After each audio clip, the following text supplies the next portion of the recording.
안녕하십니까. 토요 법회를 시작하겠습니다.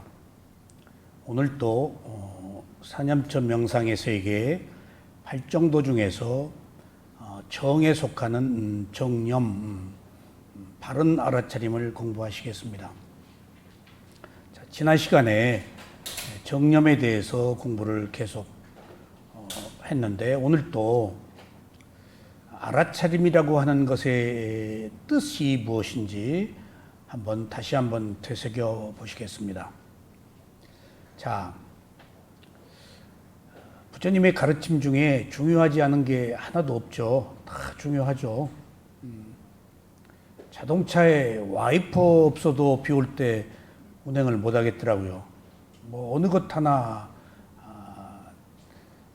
필요하지 않은 게 없고 다 중요하듯이 부처님의 가르침이 모두 중요한데 모든 가르침을 아우르는 가장 상징적인 단어, 그것이 두 가지로 치자면은 하나는 사띠고 하나는 아빠마데나입니다. 사띠는 알아차림이고 아빠마데나는 열심히 노력하라 라는 뜻입니다. 그 사띠에 위리아가 붙은 것이 알아차림과 노력이 붙은 것이 아빠마데나입니다. 근데 하나로 줄이면은 사띠 알아차림입니다. 그 알아차림이 있으면 수행을 하고 알아차림이 없으면 수행이 안 돼요. 그러니까 알아차림은 깨어있는 행위예요. 그러니까 의도가 있는 행위, 깨어있는 행위. 그러니까 의도가 있는 행위 중에서 선한 의도가 있는 행위, 깨어있는 행위가 알아차림이에요. 그러니까 이것은 모든 선업을 시작하는 매우 초기 단계일 뿐더러 마지막에 깨달음을 얻고 나서도 그냥 알아차림 하나만 있으면 돼요. 그러니까 우리가 부처님의 가르침을 복잡하게 생각하면 한량없이 복잡합니다. 제가 지금 모레 제주도 가서 죽음에 대해서 강의를 하려고 그러는데 잠을 못 자요. 그러니까 할 얘기가 너무 많아. 부처님이 전편이 죽음에 관한, 12연기가 전부 죽음에 관한 얘기야. 그걸 어떻게 좀 추스려서 할까? 근데 31개의 존재의 세계다, 뭐다, 아비담마 논장이 전부 죽음에 대한 삶과 죽음에 대한 얘기거든요. 그걸 분석한 거라고요. 그러니까 너무 방대해서 어디서 어떻게 얘기를 해야 되는가. 그런데 제주도 어떤 사람들이 모일지는 모르겠지만 노인들이겠죠. 근데 그분들한테 어려운 부처님 얘기를 다 해도 못 알아들을 것이고, 또 미얀마의 저희 스승이 한국에서 법을 펼 때 부처님 얘기 빼고 하라고 또 그러셨거든요. 부처님 얘기 자꾸 내세우지 말아라. 그러니까 그냥 그 얘기만 들었어요. 법문 펼 때 부처님 얘기 빼고 해라. 그러니까 그게 무슨 뜻인지 나만 부처님 내세우지 말란 얘기지. 그냥 명상 지도하란 얘기죠. 근데 이리저리 뒤척이면서 제가 생각하기를 내가 먼저 나를 소개할 때 한국명상원 묘원입니다 라고 하고 해야 되겠구나. 한국명상원이라는 이야기를 먼저 하면은 이제 부처님의 가르침, 깨달음을 얻은 위파서나 수행을 지도한 곳이니까, 공부하는 곳이니까 자연스럽게 부처님 얘기가 묻어 나오게 돼 있다는 것을 그렇게 표현을 해야 되겠구나. 그게 이제 물어보니까 불교 믿는 사람들이 아니라는 거예요. 거기 오는 사람들이. 그래서 출구를 찾았어요. 그리고 한국명상원이라는 데가 부처님의 깨달음을 얻은 수행을 하는 곳이라서 내 얘기가 조금 쉬운 부처님의 가르침에 관한 것이다. 죽음에 대해서. 근데 그 부처님의 가르침, 모든 가르침을 하나로 줄이면 지금 알아차림입니다. 그래서 미얀마에 우리 쇠오민 사야도의 스승이 있는데 외부 사야도라고 말씀을 하시더라고요. 쇠오민회를 5년 만에 찾아갔더니 마시에서 이제 4년 하고 갔더니 안 받아줘서 3번 거절당하고 갔는데 빈민가에 아주 그 퇴락한 그 건물들의 신도들은 굉장히 많더라고요. 그래서 어렵게 안거가 끝나고 쇠오미 사유도를 찾아갔는데 아주 청빈하다, 수송하기에 뛰어나다라는 얘기를 들었는데 그러면은 가난한 곳에서 그렇게 뭐 반찬 3개 이상은 없다는 거예요. 그래서 이제 반찬 3개 이상 없다니까 마시는 호텔 수준으로 먹거든요. 신도들이 다 제공을 하기 때문에. 근데 거긴 빈민가고 뭐 아주 그 열악한 환경이라서 근데 밥을 신견하고 밥을 딱 먹는데 깜짝 놀랐어요. 얼마나 반찬이 많은지 우리 외국인 처음 찾아간 거예요. 쇠오민을. 그래가지고 먹으면서 이상하다. 이렇게 잘 먹고 사나? 듣던 것하고 다르네. 근데 그 쇠오민 사여도가 공양간을 가시는 분이 아닌데 그때 87세셨어요. 근데 3번이나 오셨더래. 그 외국인 수행자들 오는데 잘 준비하는가. 그러니까 그냥 최선을 다해서 준비를 한 거예요. 근데 그 쇠오민 사여도를 이제 뵀는데 옛날에 자기 스승이 외부 사여도였는데 외부 사여도가 아라한이에요. 레이디 사여도, 외부 사여도 아라한으로 이렇게 밝혀져 있어요. 그러니까 대단한 스승들이죠. 그 다음에 그 계보가 있더라고요. 외부 사여도 제자. 나는 누가 스승.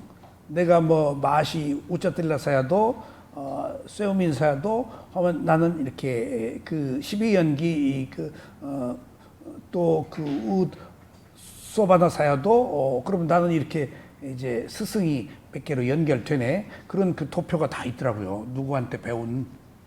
그게 굉장히 중요해요. 법을 폄에 있어서 누구한테 배웠는가, 그 제자인가 하는 것들이 왜냐하면은 누구한테 바르게 배웠는가 하는 이야기예요. 근데 쇠오민 사여도 입에서 외부 사여도 얘기를 내가 들었거든요. 근데 옛날에 외부 사여도께서 앞으로 외국인 수행자들이 많이 온다. 이렇게 잘 대접해라 라고 하셨다는 거예요.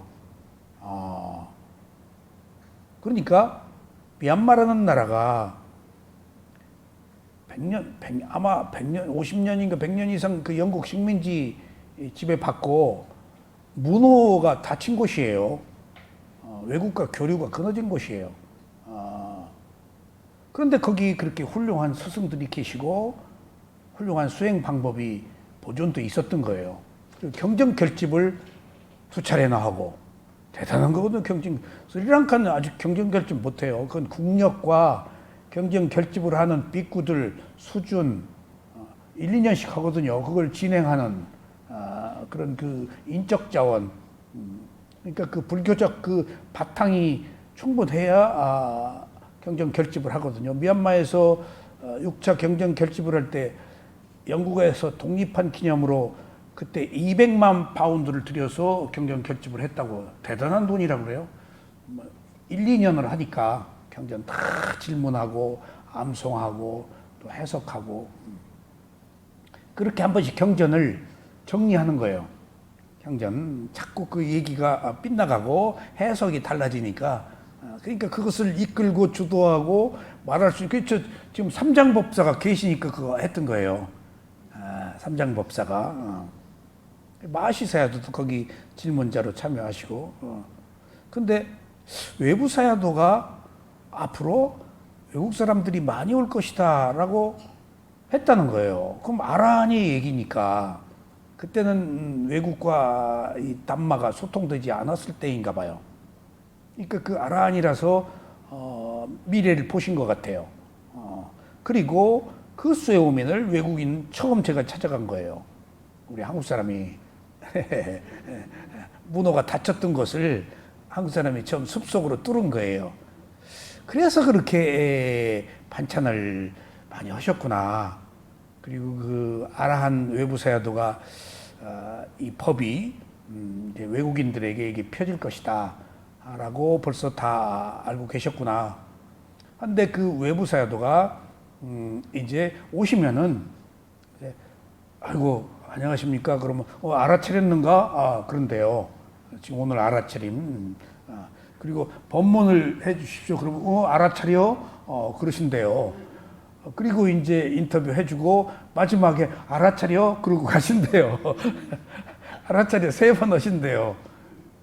이게 우스개 얘기 같지만은 사마타는 40가지 종류가 많아서 굉장히 시간이 걸리고 수행 방법도 다르고 또 근기에 따라서 사마타 40가지를 다 할 수가 없어요. 자기에게 맞는 수행 방법을 택해야 돼요. 뭐 거기 백골관도 있고 부정관 뭐 다 있단 말이에요. 그러니까 그래서 청정도련 그 주석서에 사마타가 거의 다 사마타로 이렇게 장식된 것이 가지수가 많으니까 할 얘기가 많아서 그랬다는 거예요. 나는 어떻게 위파사나는 조금이고 이렇게 사마타가 많냐? 그래서 이게 위파사나가 가치가 깨달음을 얻은 수행인데도 이렇게 너무 볼륨이 작고 그래서 이게 조금 의문이었는데 내가 스승한테 왜 이렇게 사마타 얘기고 위파사나는 조금이냐 그랬더니 사마타는 40가지래서 그렇게 많았다. 그리고 위파사나는 할 말이 없다. 우리 스승이 그러세요. 왜? 알아차리면 하나면 된대. 어느 경우에나 알아차려, 정신 차려, 속 차려, 알아차려. 그러면은 무지한 상태에서 지혜가 있는 상태로 바뀐다는 거예요. 어리석음의 상태에서 탐진치가 알아차린 순간 안 붙는다는 거예요. 그거 하나면 된다는 거예요. 그러니까 행주자와 하고 몸, 느낌, 마음, 법 4가지 대상이 있지만은 몸과 마음에 무엇이든지 그냥 알아차리면 된다는 거예요. 밖으로 나가지 않고 자기 자신의 몸과 마음을.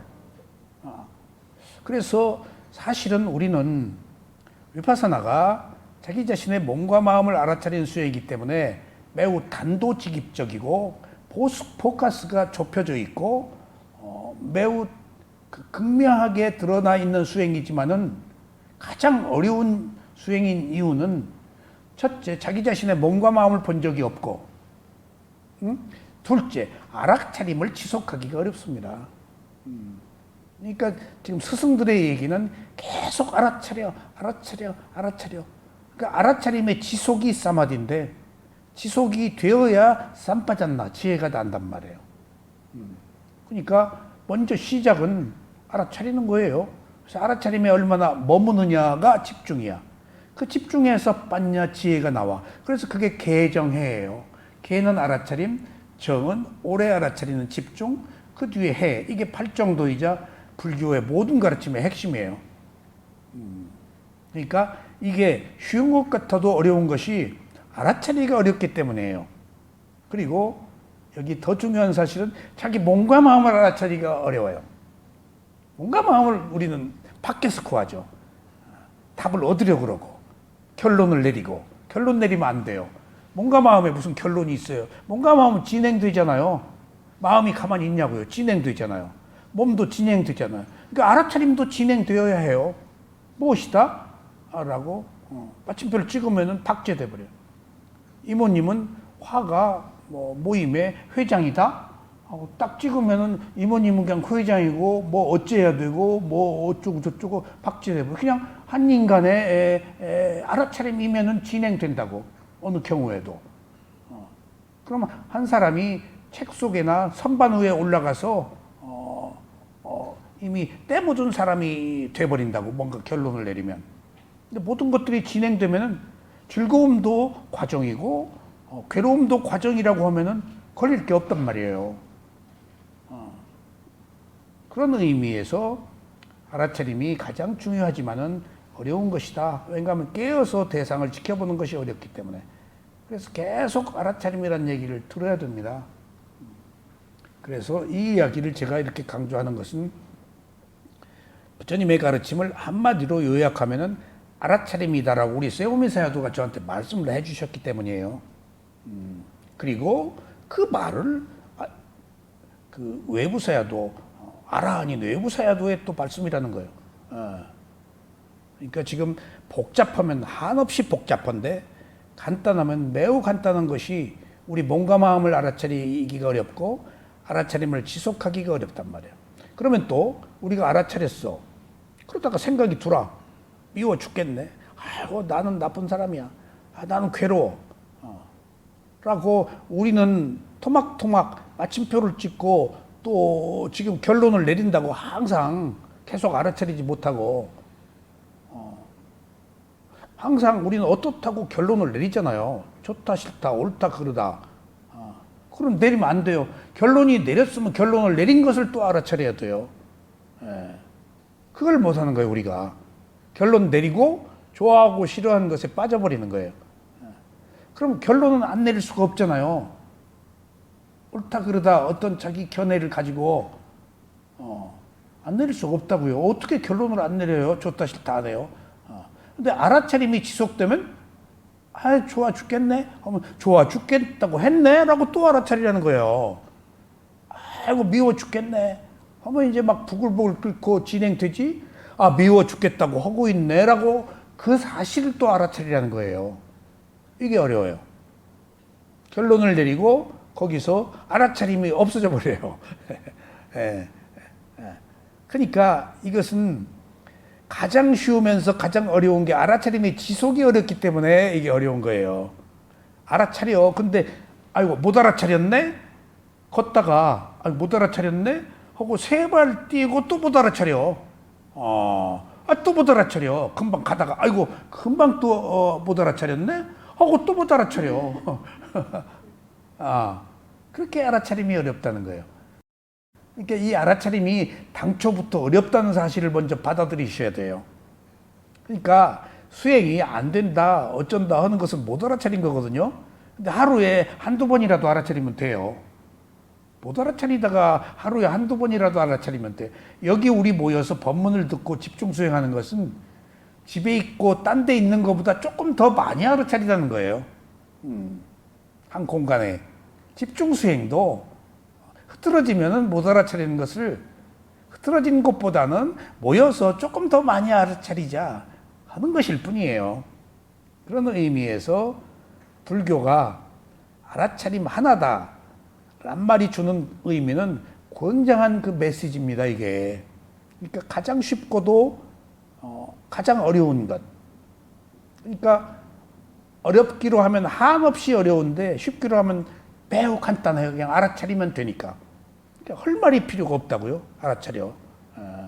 헐말이 필요 없어요. 알아차렸냐 못 알아차렸냐의 문제예요. 제가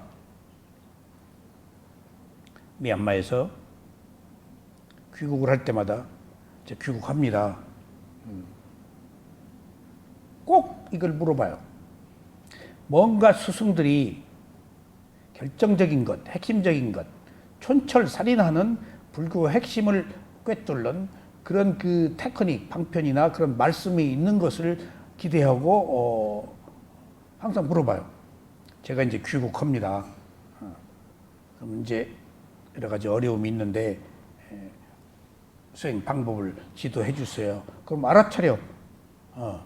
한 번은 제가 국립장에서 예술진흥회 뭐 직책을 맡고 있을 텐데, 그러니까 거기 7개 단체 뭐 판소리에도 발레, 그 연극 뭐 7개 단체가 있는데 대한민국 최고의 예술가들이 모여 있는 곳이고, 저는 거기서 문화학교도 하고 예술진흥회 업무를 국립장과 함께 있는 진흥의 업무를 보고 있었는데,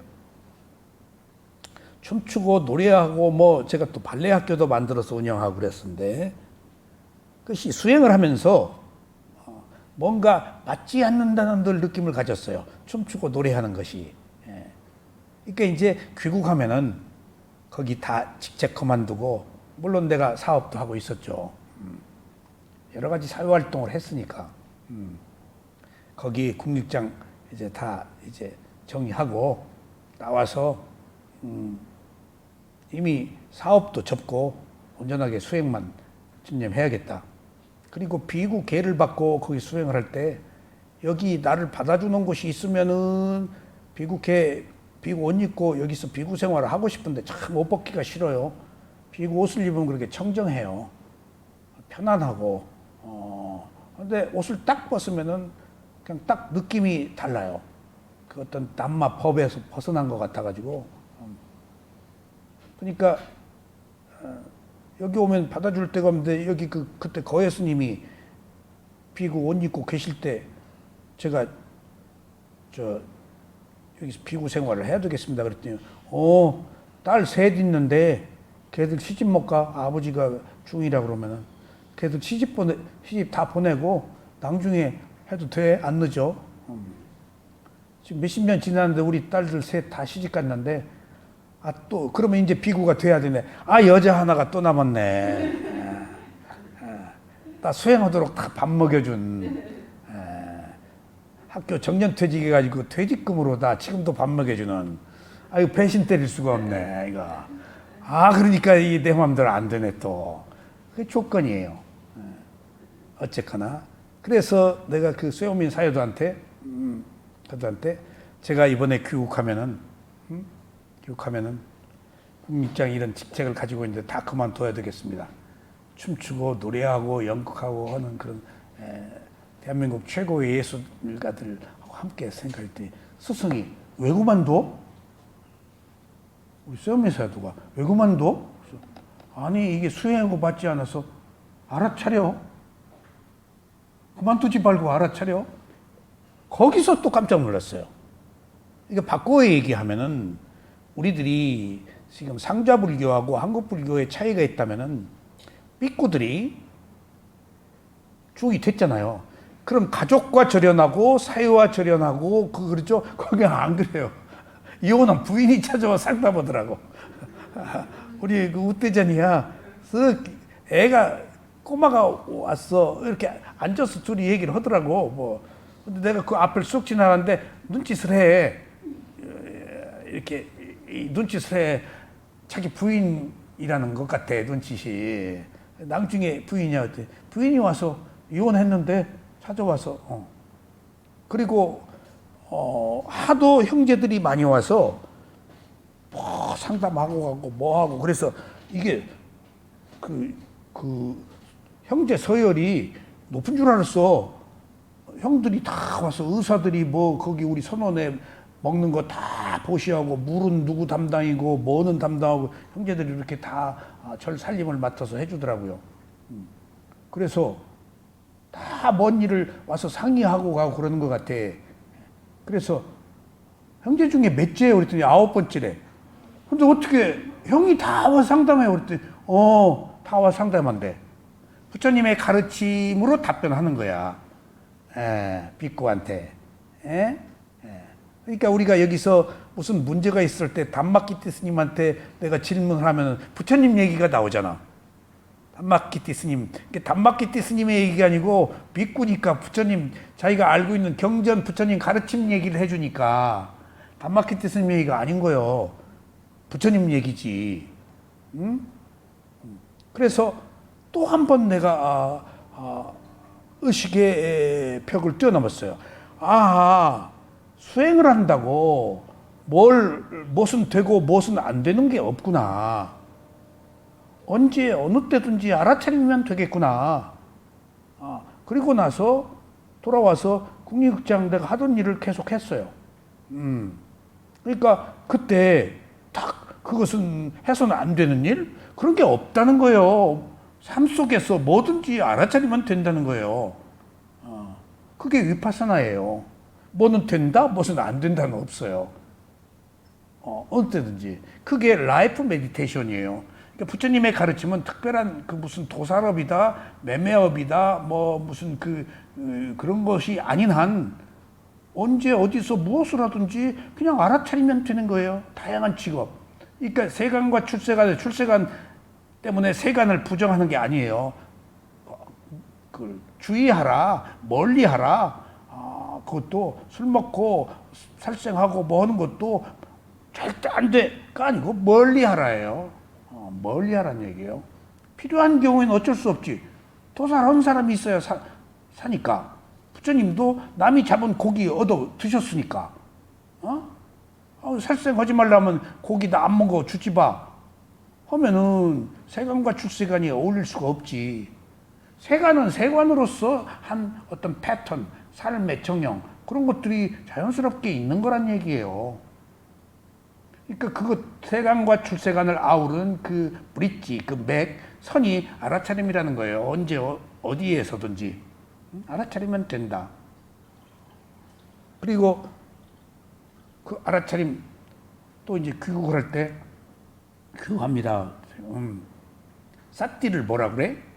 알아차림이라고 합니다. 그러면 사띠라는 기차표를 놓치지 마라. 그러면 마지막에 열반에 이르러. 그래서 내가 탁 은하철도 999처럼 은하철도 999를 사띠 알아차리면 기차표를 가지면 우주를 방어하지 새끼 무새끼 욕계 뭐 우주를 방어하고 지옥 축생 악귀 아수라 인간계 그게 지금 은하철도 999 타고 가는 거거든. 그 일본 만화예요. 옛날에 분야님 못 봤지? 나이가 벌써 그거 볼 나이 됐어. 고모님은 이모님 아세요? 예. 내가 그 생각을 했어. 은하철도 999를 타려면 알아차리면 표만 있으면 마지막에 열반에 이른다. 그리고 또 마지막. 제가 집중이 안 됩니다. 40번을 수행을 했더니 공중에 좀 붕 뜬 것 같습니다. 그랬더니 딱 마지막. 너 뭐로 집중하려고 그러느냐? 알아차리지. 그러니까 알아차림이라는 것이 조자는이 헌컬 쓰듯이 전가의 보도요. 그냥 어느 경우에나. 그러니까 위파스나 수행을 어렵게 생각하지 마세요. 알아차림 하나만 돼요. 수행이 안 된다? 알아차리지 않은 거예요. 안 되는 것을 알아차리면 돼요. 차를 이용하지 마세요. 알아차림이에요, 수행은. 알아차림의 순도가 있잖아요. 항상 100% 순도가 오히려 더 위험한 거예요. 경우에 따라서는 졸릴 땐 10%, 5%도 좋고 50%도 좋고 집중이 되면 또 퍼센테이지가 올라갈 것이고 어떻게 항상 깨끗하게 알아차려요. 그러니까 지금 알아차리지 못하다가 알아차리고 그러면은 알아차림 하나하나 벽돌을 쌓는데 이제 계속 되다 보면 조금 덤성덤성 쌓던 것이 조금씩 조밀해진다는 거죠. 조밀해진다는 것. 그것이 이제 집중의 힘으로 지혜를 이끄는 그런 과정을 맞이한다는 겁니다. 그래서 부처님의 가르침을 하나로 줄이면 알아차림이라 하는 뜻을 제가 그 책에 제가 펴낸 책에 주해를 다룬 것을 한번 요약을 좀 해보고 다음 순서로 넘어가겠습니다. 알아차림을 한문으로는 염이라고 합니다. 염. 근데 한문의 염은 기억, 생각이라는 뜻이고 빨리어는 싹띠고 우리말로는 없습니다. 답이. 그러니까 싹띠의 뜻이 1번이 기억이고 2번이 주시, 알아차림, 마음챙김, 새김, 관찰, 루크 보다 전부 같은 얘기입니다. 깨어서 보다. C까지도 들어가더라고요. 그러니까 noting도 알아차리는 거예요. watching도 알아차리는 거예요. 영어로는 mindfulness 뭐 다양한 언어들이 있어요.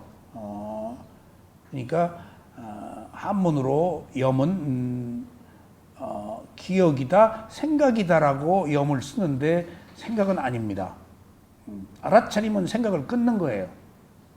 근데 한국에서 한글로 안부 경전이 빨리어 경전이 안부로 번역됐을 때 사띠를 정념, 바른 알아차림을 정념이라고 했는데 염을 한국말로 해석할 때 생각, 기억이라고 한 것은 부처님의 가르침의 핵심적 진리를 잘못 받아들이기가 어렵습니다. 잘못. 그래서 지금 쌌띠 알아차림이란 말이 우리나라에 정착되지 않은 겁니다. 생각 때문에. 그러면 생각이 지금 퀄리티가 높아졌어. 한 생각 그러잖아요. 한 생각이다. 근데 그 생각하면 안 돼요. 생각은 사유 또 미치예요. 사유는 조금 더 정념, 정서유, 지혜 쪽에 속한 바른 사유는. 그러니까 생각은 부질없이 탐진치가 있는 상태에서 뜬금없이 뜬구름 잡는 일상의 삶 속에 우리는 생각 속에 살아요. 망상이요. 근데 원래 뜻은 알아차리다라는 거라니까. 주시하다. 그렇게 그 단어 하나에 뜻이 달라져 버리기 때문에 불교의 본말이 이해되기 어렵고 전도되기 쉬운 거예요. 쌌띠 벌써 하나에서부터 문제가 생겨요. 문제가. 근데 말씀드렸듯이 알아차리가 어려우니까 1번 기억, 2번 알아차림인데, 관찰, 주시 알아차림인데, 알아차리가 어렵기 때문에 알아차리는 것을 기억하라는 것을 앞에 썼다는 것이 빨리어예요. 굉장히 깊은 뜻이에요. 빨리어가 합성어들이거든요. 다 뜻이 깊어요. 다 부처님 시대에 쓰시는 언어가. 그러니까 쌌띠를 우리말로 표현하기 어려운 게 기억과 알아차림이 동시에 혼합된 거예요. 알아차리기 어렵기 때문에. 그래서 그냥 편의상 알아차림이라고 저는 했습니다. 당초에는 관찰이라고 그랬다가 제가 알아차림이라고 바꾸자고 한 이유는, 관찰은 분석하고 결론을 얻으려는 어떤 의도가 있기 때문에 나중에 수행이 바르게 있는 그대로 놓고 맥없이 보지 못하겠더라고요. 분석하고 결론을 얻으려고 그러고, 그러니까 머리가 아프더라고요. 그래서 관찰이란 말이 틀린 말은 아닌데 조금 분석하고 뭔가 도출하고 얻으려고 주의 집중을 하게 되더라고요. 그러니까 머리들이 아파요. 그래서 그냥 놓고 보는 것과 유사한 알아차림이란 말을 제가 쓰기 시작했습니다. 뭐 큰 뜻이 있는 건 아니에요. 그리고 제가 알아차림이라고 하는데 지금 다 마음챙김이라고 그런 것은 정원법사가 만드는 조어거든요. 그러니까 뭐 그건 쌌띠란 말이 한국말로 없기 때문에 만들었어요. 정원법사가 자기는 마음챙김으로 하겠다. 번역한 사람의 이제 뜻이니까. 그리고 그 쌌띠를 거예스님은 관찰이라고 해서 전 처음부터 관찰이라고 했어요. 지금도 관찰이라고 하는 사람들은 거예스님 번역한, 거예스님이 여기 위파사나 들여오시고 저희 처음에 지도를 했으니까, 그래서 미얀마 보내서 간 거니까. 그러니까 이제 그 다양한 뜻으로 쓰인다, 그렇게 이해를 해 주십시오. 알아차림은 수행에서 가장 중요한 기본 요소 가운데 하나입니다. 부처님께서 설하신 84,000 법문을 요약하면 37조도품이고, 다시 이것을 요약하면 8정도이며 37조도품 법에 이르는 다양한 굉장히 많은 챕터들, 그것들이 37개예요. 그리고 여기서 84,000 법문, 84,000 법문에 사리불 법문도 들어가고 아난다 춘자 법문도 들어가고 다 들어가요. 그러니까 그걸 딱 84,000가지를 부처님이 얘기하신 게 아니에요. 이게 84,000이란 말이 많다는 뜻이에요. 인도에서 많다. 을 84,000이라고. 그러니까 84,000이 많다는 뜻의 상징적 의미이기 때문에 84,000 기둥, 84,000 수레, 84,000 얘기가 많이 나와요. 많다는 뜻이에요. 그래서 그 이후에 경전 결집할 때 미얀마에서는 그 아누루타 존자인 그 미란다 왕문경, 그것도 84,000 법문 안에 집어 넣자 해서 아마 넣었을 거예요. 어쨌거나 많다는 의미로 84,000 법문인데, 그 얘기를 또 상징적으로 무슨 뜻이 있느냐, 부처님이 근기가 다 다르잖아요. 사람에 맞추어서 다양하게 얘기하셨다는 겁니다. 딱 알아차림 하나 가지고 적절하게 또 알아차리는 테크닉, 방편이 다 달랐다는 거예요. 넣어주고 빼주고 보태주고 뭐 곱해주고 다 사람의 근기가 다르니까.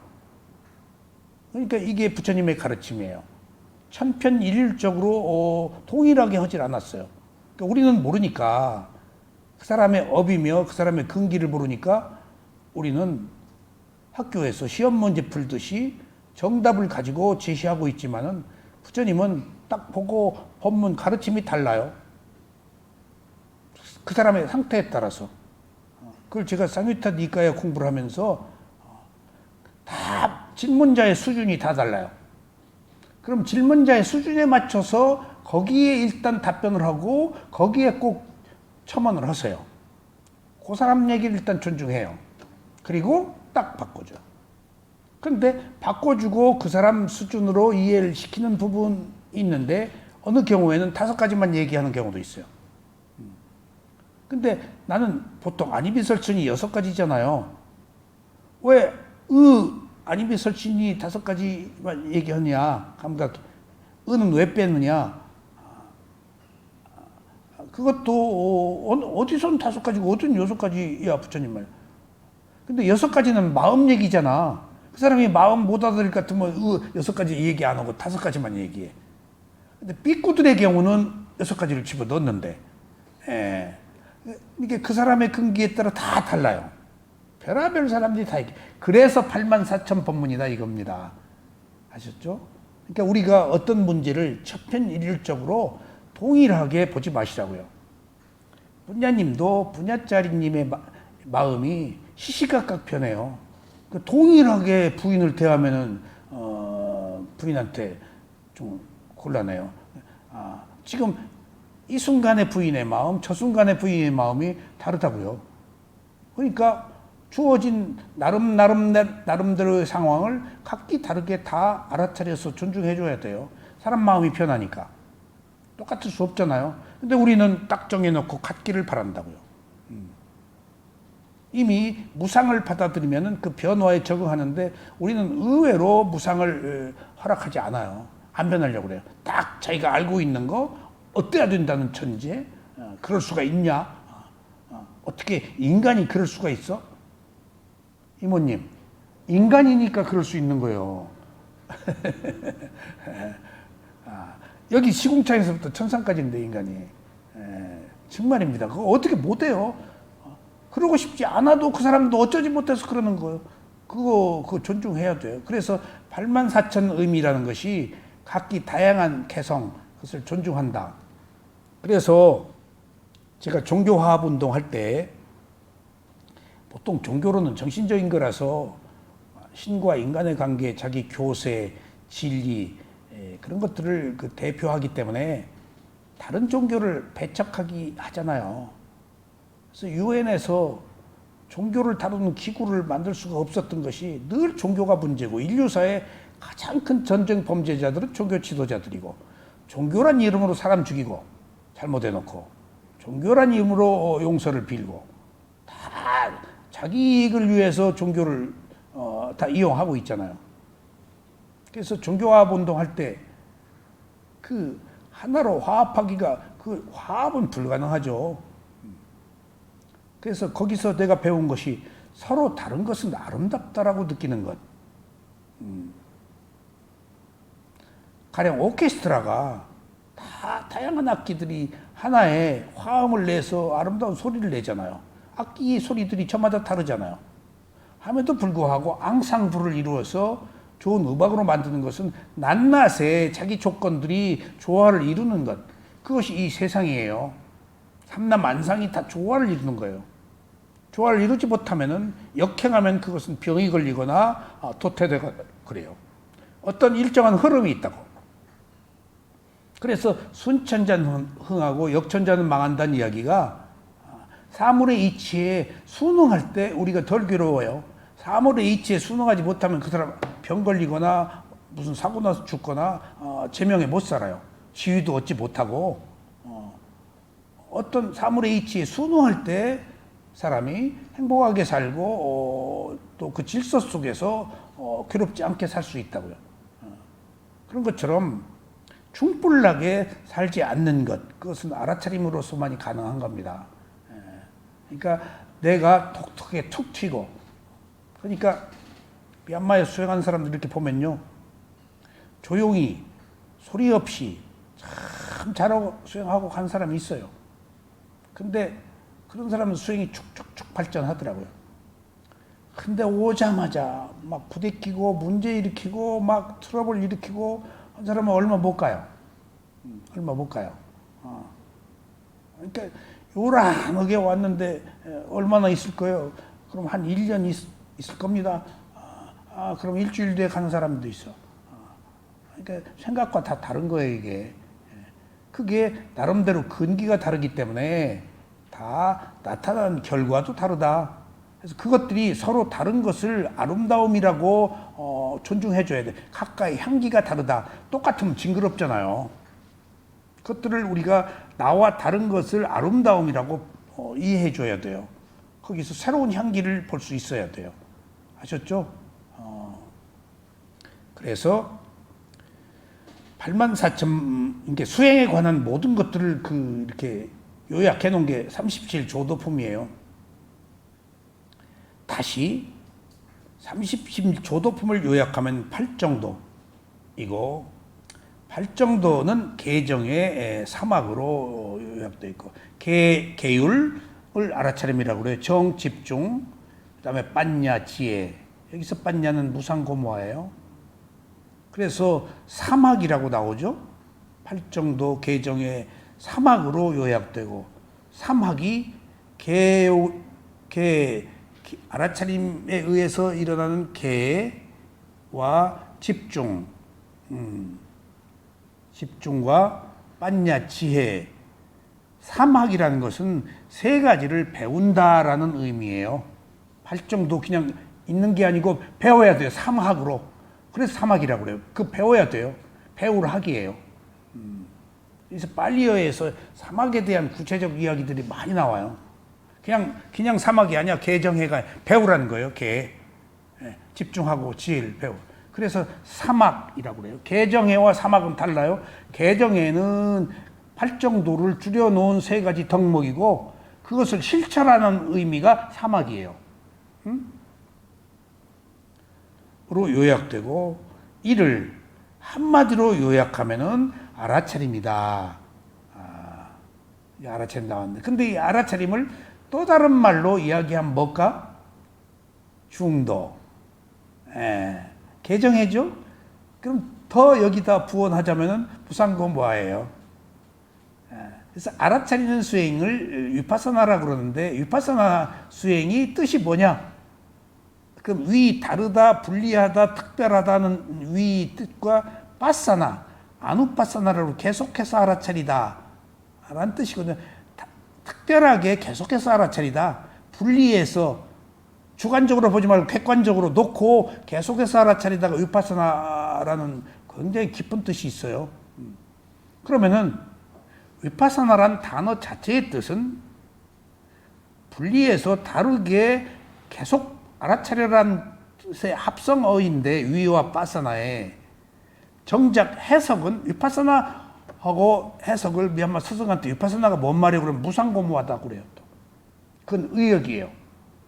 분리해서 지켜본 결과 사물의 이치인 무상고모화가 핵심 마지막이에요.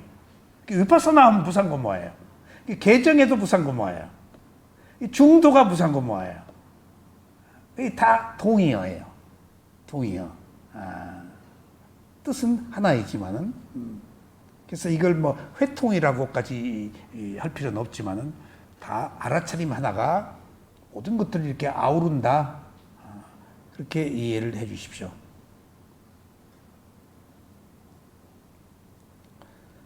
그래서 제가 계속 말씀드렸죠.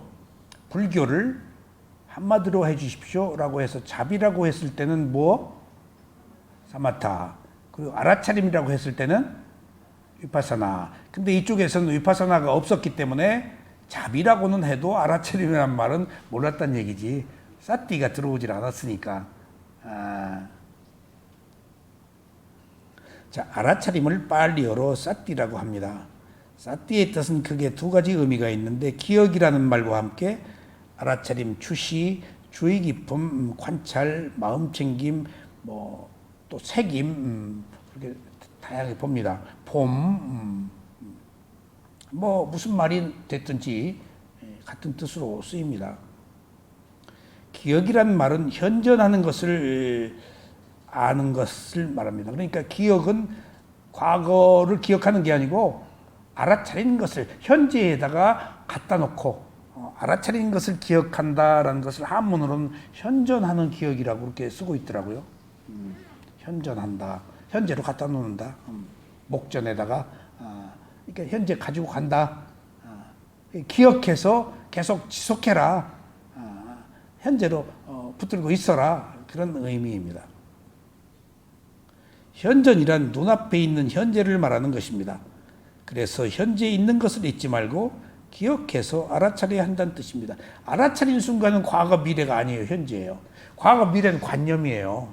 실제하지 않아요. 생각이야. 염이야. 그건. 깨어있으려면 현재로 와야 돼. 중요한 사실이에요. 위파사나 수행이 뭐하는 수행이죠? 몸과 마음을 알아차리는 수행이에요. 몸과 마음은 어디에 있죠? 현재에 있어요. 과거의 몸과 마음 아니에요. 현재에 있어요. 몸과 마음을 알아차리는 순간 시제가 현재로 와요. 그러니까 몸과 마음을 알아차리는 순간 현재로 와요. 그러니까 위파사나 수행의 알아차림은 항상 현재의 몸과 마음이에요.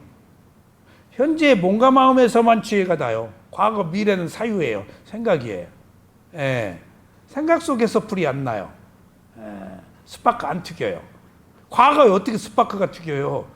미래에 실제하지 않는데 어떻게 스파크? 여기 현재에서 스파크. 현재에서 그 스파크가 지혜예요. 생각하고 달라요. 이게 수행의 특성이에요. 그래서 무슨 지나간 님을 생각하고 뭐 하는 그런 오온 중에 상이 아니고 기억인데 알아차리는 것을 기억한다는 독특한 의미. 그러니까 알아차림은 상이 아니고 행위거든요. 의도. 근데도 기억이 들어간 것은 오온의 상에 해당되는 기억이 아니고 알아차리는 것을 강화하는 의미의 기억을 뜻합니다. 이는 평소에 알아차릴 것을 잊지 않고 항상 알아차려야 한다는 것과 알아차리는 것을 잊지 말고 지속해서 알아차려야 한다는 의미를 가지고 있습니다. 그러니까 알아차림을 잊지 않고 또 알아차림을 잊지 않으니까 지속이 되지. 그게 두 마디의 기억이라는 게 알아차리는 것을 기억하고 알아차림을 지속하는 걸 기억하고 그러니까 알아차림 하나에 집중까지를 포함하고 있지. 사마디, 사티 사마디를. 알아차림은 선업의 행위에 속합니다. 아셨죠? 오온 중에서 의도가 있는 행위. 행은 의도가 있는 행위거든요. 의도가 있는 행위.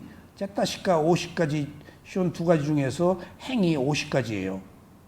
그러면은 행은 우리들의 그 동작 있잖아요. 몸의 행, 마음의 행이 있잖아요.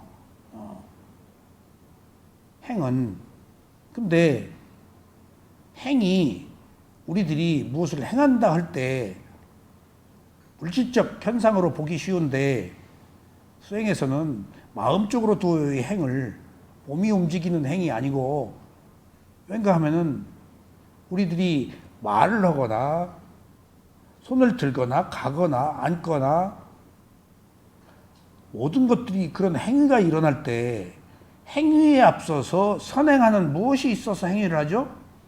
의도. 행은 의도예요. 의도와 움직임이 붙어 있는 것이 행위예요. 그러니까 가려는 의도, 하는 움직임. 의도와 움직임. 경행이 의도와 움직임이잖아요.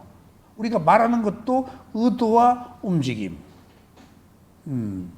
의도가 붙어 있어요. 그래서 행은 몸 쪽이 아니고 마음이에요. 의도가 있기 때문에. 그러면 이제 더 중요하네. 의도가 있는 행위는 불교에서 가장 또 중요하게 여기는 무엇에 속할까? 깜마, 이렇게 깊이 들어가요.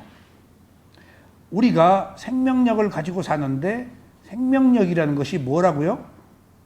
업의 과보. 업으로 어떤 기능을 가지고 얼마도록 살도록 이미 예정되어 있어요. 이모님, 죽는 거 걱정하지 마세요. 얼마 동안 살도록 업의 과보로 그 힘으로 지금 버티고 있는 거예요. 그 힘이 끝나면 마음이 딱 끝나버려요. 마음이 끝나면 몸이 차가워져요. 그래서 세 가지, 업의 과보, 마음의 끝, 과보, 몸의 과보가 세 가지가 동시에 조합돼요. 예를 들어봅시다. 제가 이제 그것을 생각하면서 자동차를 타고 순간적으로 급해 죽겠어. 시간은 없고. 근데 우회전을 좌회전을 해도 괜찮은 곳에서 저쪽에서 추락이 와. 그러면은 빨리 가고 싶어서 휙 가고 싶은 생각과 조금 멈추자 하는 생각이 있을 수 있잖아. 근데 어느 순간에 내가 충동적으로 빨리 덜 안 부딪힐 것 같아. 예를 들면은 내 생각이야. 그건 저쪽에 가속도는 내가 생각을 못 하니까 확 가고 싶은 의도가 확 일어났어. 근데 내가 얼른 알아차렸어. 그때 내가 뭘 느꼈는가 하면은 실제예요. 죽음을 생각하고 제주도 가는 죽음 때문에 왜 별걸 다 생각해.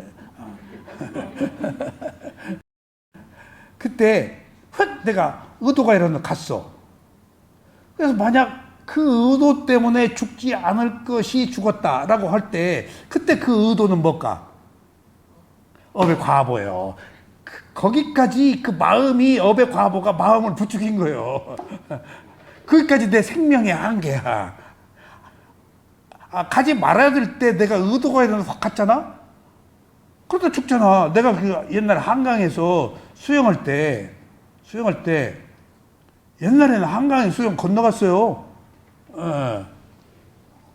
근데 가다가 이제 물살을 타고 그러고 가는데 자유형으로는 못 가요. 근데 가다가 힘이 팍 들어. 하면도 불구하고 위험을 탁 느껴. 그래도 호기가 있잖아, 젊은 사람들이. 가면 죽는 거예요. 거기서 적당히 물러서는 것이 지금 자기 업의 과보예요. 근데 간 것도 업의 과보예요. 가다가 죽으니까. 그럼 호기가 결국은 죽이잖아요. 자살하는 것도 마찬가지예요. 자살하는 것도. 그러니까 죽음이라는 것이 네 가지 유형이 있는데 심지가 타서 죽는 구, 그럼 몸에 병이 나서 죽어, 기름이 없어서 죽는 경우, 마음이 살고 싶지 않아서 자살하고 그런 경우, 그다음에 심지와 기름이 다 타서 죽는 경우는 뭘까? 수명이 천수를 다 하고 죽는 거예요. 아유, 수명이 다 한 거예요, 그건. 그러니까 세 가지가 원인과 결과인데 그게 다 업의 과보야. 병나서 이제 심지가 몸이라고 할 때 몸에 병나서 죽는 경우, 마음의 병으로 죽는 경우, 그 다음에 심지와 그 기름이 없어서 불이 꺼지는 경우 등장하는 불, 그게 다 업의 과보예요. 그러니까 네 번째 죽음이 있어요. 바람 불어서 등잔불 꺼지는 거. 이건 그 업의 과보에서 벗어나요. 원인과 결과에서. 다 앞에 건 원인과 결과예요. 그러니까 뜬금없이 누구에 의해서 한순간에 바람이 불어서 하듯이 가다가 태풍 만나서 죽는다거나. 그러니까 예를 들면은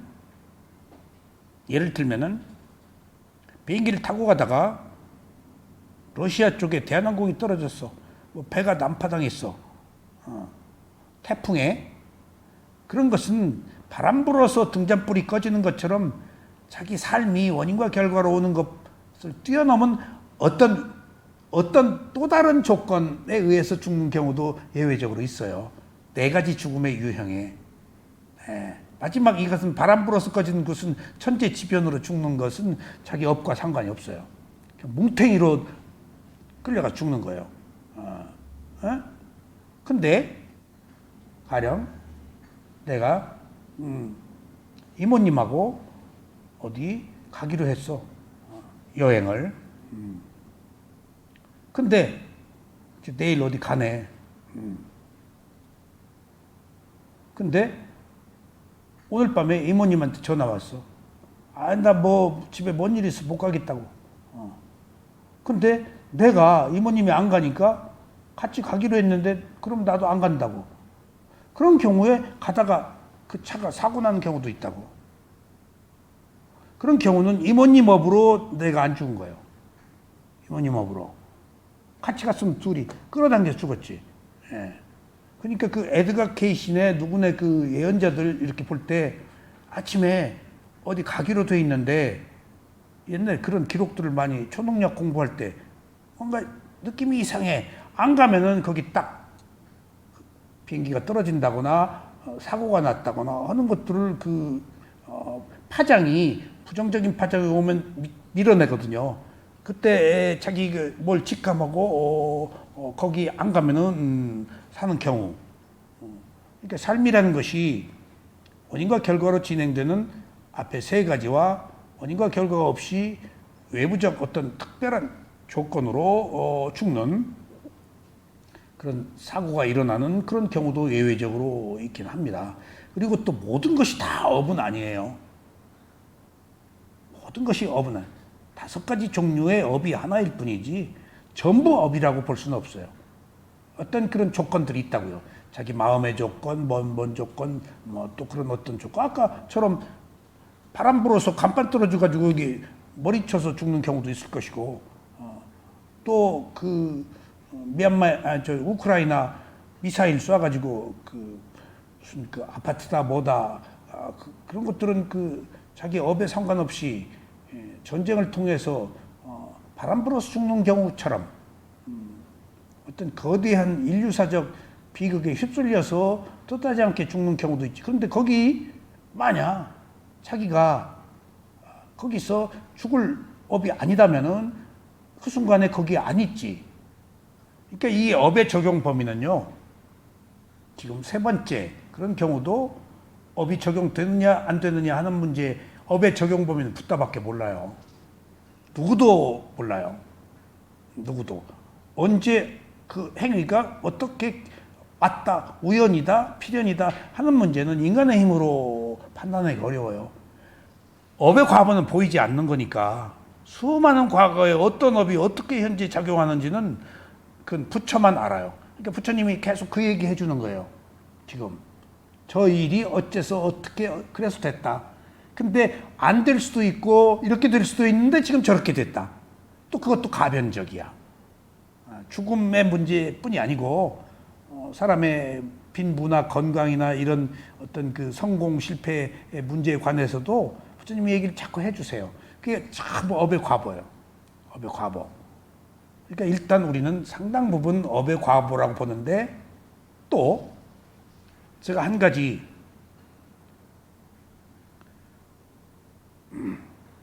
어떤 훌륭한 스승의 글에 그런 귀절이 써 있어요. 불교도들은 모두 왜 업의 과보라고 생각하는지 모르겠다. 그거 잘못이다. 라고 그 얘기를 써가지고 듣고 나는 업의 과보가 아닌데 너무 업의 과보에 꿰맞춰서 도식적으로 융통성 없이 한 인간의 삶을 틀에 맞춰서 판단하는 것이 잘못이구나 라고 업의 과보가 아닌 다른 부분에 대해서 상당한 포션, 상당한 영향을 제가 두었었어요. 근데 그게 잘못된 생각이었어요. 불교도가 왜 업의 과보로만 살아야 된다고 하는지 모르겠다 라는 말에서 또 다른 것을 발견했어요. 뭐냐? 색계, 욕계, 무색계 위로 올라갈수록 더 똥꼬집이 세대요. 무색계는 부처님한테 잘 오지도 않아요. 지가 신인 줄 알고. 색계는 암환심이 더 강한 거예요. 자기 업을 바꾸려고 하지 않는 거예요. 대표적인 것이 색계 사선정헌, 태발다타가 사선정헌 사람이야. 사선정이 쉬운 게 아니라고요. 그럼에도 불구하고 부처님을 죽이려고 바위로 굴리고 했다는 사실이 의미하는 게 뭐냐고요. 선정은 지혜지. 더더군다나 욕계 천상 6개 중에 가장 위에 있는 타와 자재천이 있죠. 응? 그럼 욕계천상 도술천 위에 있어요. 타와 자재천 얘기가 가끔 나와요. 개구리가 어떻게 하다가 무엇에 송곳질이 탁 죽었는데 그때 절에서 스님이 연불 외우는 아니 법문 외우는 소리를 개구리가 개굴개굴하면서 들었어. 근데 그때 법문 들으면서 탁 죽어가지고 타와 자재천에서 태어났다 하는 귀절도 있더라고요. 근데 더 놀란 사실은 부처님이 수행을 하실 때 악마가 뭔 말이에요? 마라 빠삐만 죽음을 의인화해서 빠삐만 마라라고 했잖아요. 근데 부처님이 수행을 할 때 수행할 때 부처님 와서 자꾸 뭘 그거 하냐 그만해라 막 계속 한 사람이 어디서 온 사람인 줄 아세요? 타와자지천에서 왔더라고. 욕계천상 높은 데서 왔어.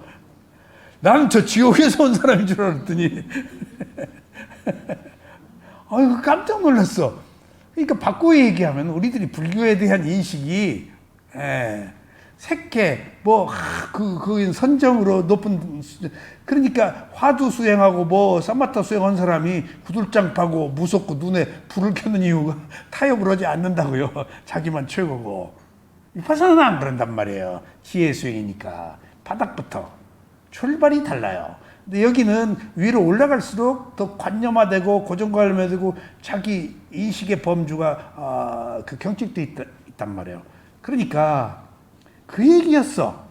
불교도가 왜 업에 의존만 하려고 하느냐. 그러니까 바꿔 얘기하면 불교도가 선정수행을 해서 내가 몇 선정이다 알고 있는 무엇에 너무 고정관념을 굳혀서 그렇게 하지 말라는 의미였어. 그 가르침이.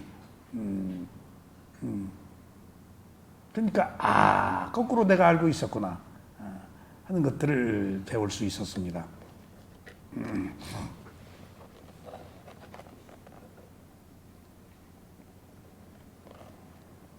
이는 평소 알아차리는 것을 잊지 않고 항상 알아차려야 한다는 것과 알아차리는 것을 잊지 말고 지속해서 알아차려야 한다는 것의 의미를 가지고 있습니다. 아셨죠? 그러니까 알아차리는 기업과 알아차림을 지속하는 기업. 이게 사티 사마디에 의해서 사티 사마디 삼빠졌나 지혜가 나옵니다. 그게 개정해예요. 알아차림은 선업의 행에 속합니다. 아까 말씀드렸죠. 알아차림은 6가지 감각기관의 대상이 부딪힐 때 행동, 말, 조음, 실험, 기호, 판단, 생각 등에 얽매이지 않고 대상을 있는 그대로 받아들여서 아는 겁니다. 그러니까 부처님이 뭐한 분이냐고. 있는 그대로 본 분 아니야. 알아차린 분이에요. 부처님이 알아차린 분이에요. 그러니까 알아차린 순간에 너와 나가 없어요. 하나의 현상과 아는 마음만 있지. 그게 단지 작용만 하는 마음이에요. 옳다 그러다 안 하시잖아요. 원인과 결과가 끊어진 마음이야.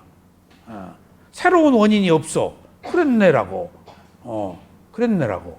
그러니까 지금 우리가 수행을 하는 것은 일어남 꺼짐 호흡 보고 오른발 왼발 보는 것이 맥없이 보잖아. 단순하게 그냥 있어서 보잖아. 이게 있는 그대로 보는 거예요. 무엇을 위해서 보는 게 아니야. 어떻게 위해서 보는 게. 미얀마에 탁발 나갈 때 그 얘기 다 해요. 내가 이 밥 먹을 때 아름답게 하기 위해서 힘을 내기 위해서 먹기 위해서 밥 먹지 않는다. 오직 수행하기 위해서 먹는다. 그런 그 개성을 외우고 먹어요. 탁발 나갈 때도. 바꿔 얘기하면은 필요 충분 족대에서 필요해서 하지 어떤 욕망으로 하지 않는다는 거예요. 필요해서 돈 벌고 필요해서 사랑하고 하는 것은 한 인간의 성스러운 삶이야. 필요해서 수행을 하고. 근데 필요의 욕망이 열정은 욕망이거든. 욕망이 붙으면 필요 충분 조건을 벗어나 버려서 욕망으로 해버리지. 거긴 후유증이 있다고. 거기 원인과 결과가 생겨버려. 필요해서 하는 것은 매듭이 없고 원인과 결과가 없어. 그냥 단지 있어서 할 뿐이야. 그럼 걸림이 없다고. 있어서 하고 걸림이 없다면 뭐가 있을까? 뒤에 바라는 게 없기 때문에 괴롭지가 않아. 다 바라는 것 때문에 괴롭거든. 다 이해가 있어서 괴롭거든. 솔직히. 다. 이모님은 자식 키울 때 남편 돌아가시기 전에 키웠어요? 애들 키울 때 남편이 계셨어요? 계셨어요? 그러니까 이제 혼자 자식 키운 사람은 자식에 대해 집착 더 하죠. 내가 너를 어떻게 키웠는데. 예. 그게 좋은 일 하고 바라면은 그 덫이 자기한테 온다고. 좋은 일하고 그냥 놔두면 더 좋은데 좋은 일하고 내가 했다라고 자아가 들어가면은 그게 내가 좋은 일하고 오히려 더 괴로운 일이라고. 그러니까 그게 필요 충분 조건이 안 갖춰진 거예요. 맥없이 단순하게 한 게 아니야. 있는 그대로 본 게 아니야. 바르게 알아차린 게 아니었어. 그렇다면. 그러니까 알아차림이라는 뜻이 얼마나 바르고 성스럽고 모든 것을 아우르는 핵심적 그 진리로 가는 덕목인지 이제 알겠죠. 그냥 맥없이 알아차리면 돼. 알아차리면은. 그러니까 제가 이따금씩 하는 이야기이지만은 저는 조금 속 빠진 면이 있어서 누구를 그렇게 지나치게 미워하거나 누구를 좋아는 많이 하는데 그렇게 지나치게 미워하진 않아요. 왜냐하면 내가 힘들어서 좋게 생각해 그냥. 근데 나보다 더 누구를 안 미워한 사람이 계셨어. 신문사 논설위원인데 미술평론하고 잡지사 또 주간도 하시고 늘 가까이 지냈는데 그러면 화가들하고 그 문인들하고 뭐 어울려서 하면 꼭 인사동에서 술을 늘 먹으니까 주구장창 모여서 주구장창 술 먹고 정말 참 다들 돌아가셨는데 내가 그때 그 나이보다 지금 나이가 더 먹었어요. 앉으면 누구 욕이잖아요. 그냥 자연스럽게 앉아요. 근데 이제 누가 뭐 슬슬 얘기가 나와 슬슬 야 어쩌고 아서라 말아라. 장승이라고 저하고 너무 가까웠던 논설위원인데 그러면은 옆에 그 화가가 니는 이놈의 새끼 술맛 떨어지게 술안주가 욕인데 니 인마 아서라 마서라 인마 술맛 떨어진다.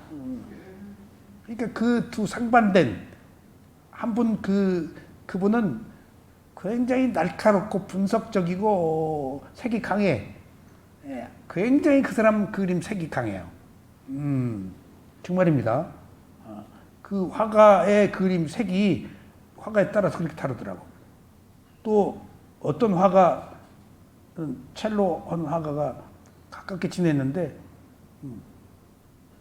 천재라고 막 소문이 나고 나한테 카다록 찍어달라고 그래가지고 내가 카메라 다 찍어줬는데 전람회 보는데 너무 깜짝 놀랐어. 야, 사람들이 다들 원로들 와가지고 그래서 전람회장에 내가 딱 갔더니 나를 탁 붙잡고 여리화가예요. 시집 안 갔어요. 딱 붙잡고 안 놔줘. 선생님 보고 싶었어. 그래서 이거 놔. 누가 쳐다봐. 놔. 그랬다가 그러지 마세요. 조금 더 있어요. 그래서 야 이 놔. 왜 그래. 휙 나오게 했는데 정신 병원에 입원했어요. 그러니까 그 정신에 그 그림이 나온 것 같아. 야, 다 우리가 깜짝 놀랐어요. 그걸 야, 너 좋아졌다.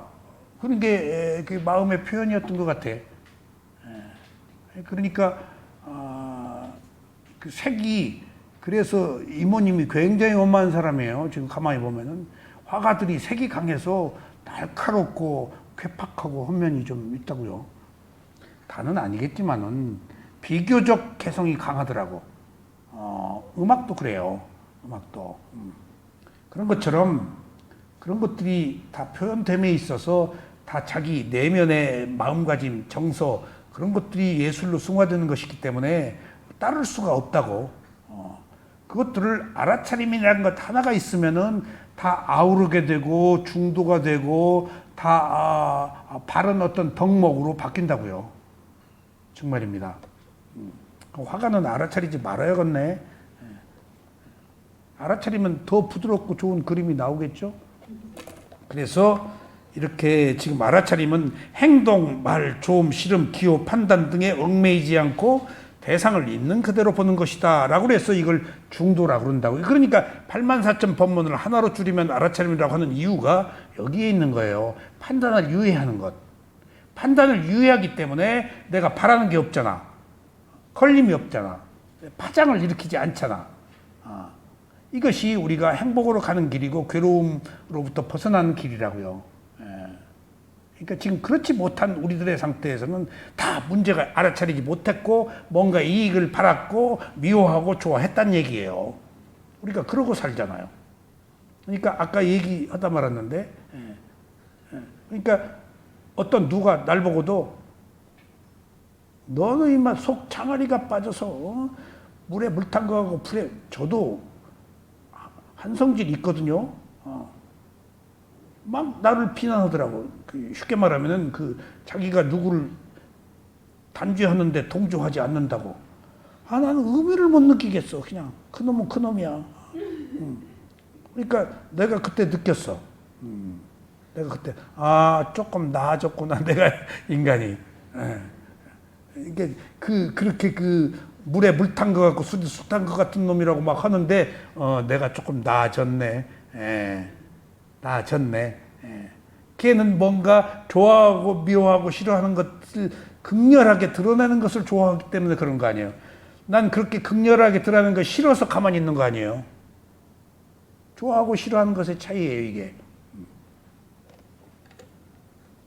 그래서 마음이 대상을 맞이할 때 깨어있는 상태로 아는 것입니다. 우리는 평소에 자신이 하고 있는 일을 대상으로 정확하게 알아차리지 못하고 지냅니다. 그래서 항상 현재를 보지 못하고 과거나 미래를 생각하며 삽니다. 그러나 수행을 시작하면 무슨 일을 하거나 할 때 하고 있는 것을 알아차리는 것이 바로 알아차림입니다.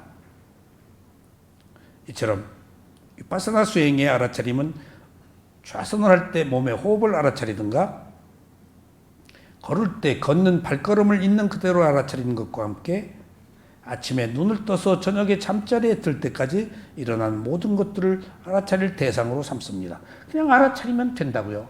거기서 우리가 어떤 사물의 이치, 고요함, 내면의 청정함 하는 순간 탐진치가 약해진다는 얘기죠.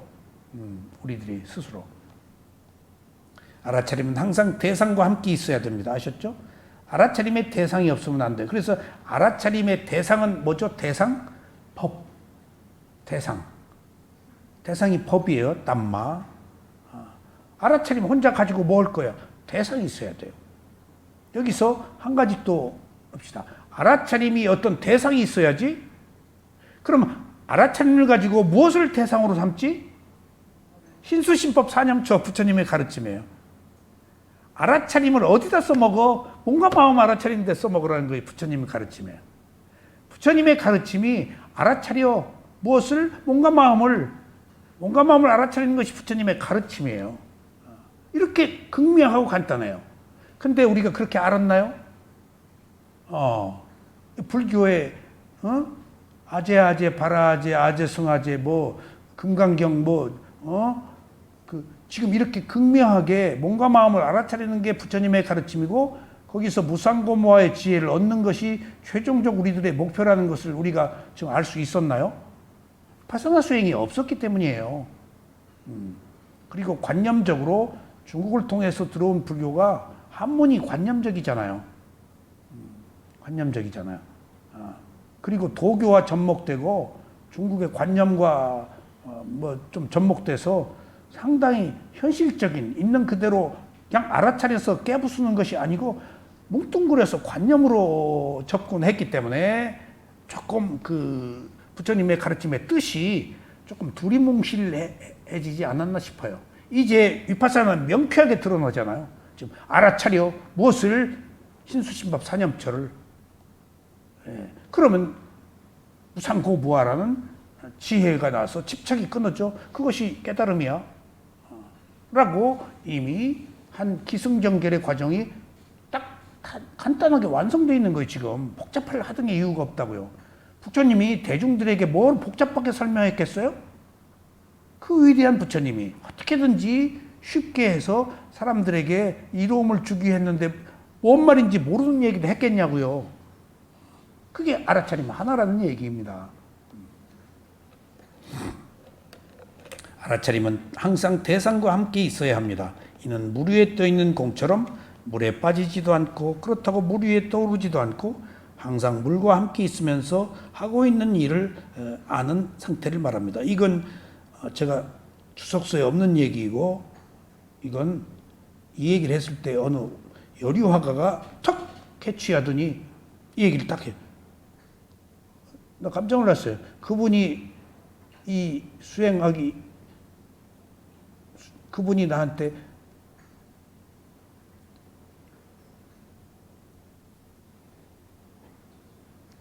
인연의 양이 있어.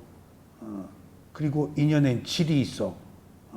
그 얘기를 할 때, 이분이 인연의 양과 질을 말하는구나. 몇십 년을 살아도 깊지 않은 인연이 있고, 한순간에 옛날 군대 나간다고 빨리 장가 보내고 하룻밤 보내고 남편 나가서 죽었는데 그 하룻밤 잔 부인이 딸 나가지고 평생 그 딸하고 사는 경우도 있잖아요. 하룻밤의 인연이 평생을 간 인연이 그 양이 많은 거예요. 깊이 양이. 인연이 아무리 길어도 그냥 이웃집에 뭐 친하게 안 지나고 뭐 대면대면하고 사는 사람 있잖아. 우리가 그 하루를 살아도 인연의 양과 질이 그렇게 다르다는 사실. 근데 그분이 딱 이 얘기를 해주더라고. 내가 물 위에 떠 있는 공과 같습니다. 그랬더니 그러더니 그 공이 무슨 말이야? 그게 그랬더니 공이 물 위로 튀지도 않고 공이 물 속으로 가라앉지도 않고 현실과 함께 있다는 얘기네. 그래서 내가 추석서에 없는 말을 딱 듣고 야, 이분 통찰력이 있으시구나. 그걸 여기 응용한 겁니다. 또 주석서 이 두 가지가 있어요. 알아차림이 물 위에 있는 공처럼 물 위에 떠 있는 공처럼 문을 지키는 문지기처럼 그렇게 청정도론의 알아차림이 해석도 있어요. 또 알아차림은 6가지 감각기관의 문을 지키는 문지기와 같습니다. 문을 지키고 있으면 탐진치라는 도둑이 들어오지 못하지만 알아차림이라는 문지기가 없으면 도둑이 들어와서 주인 행세를 합니다.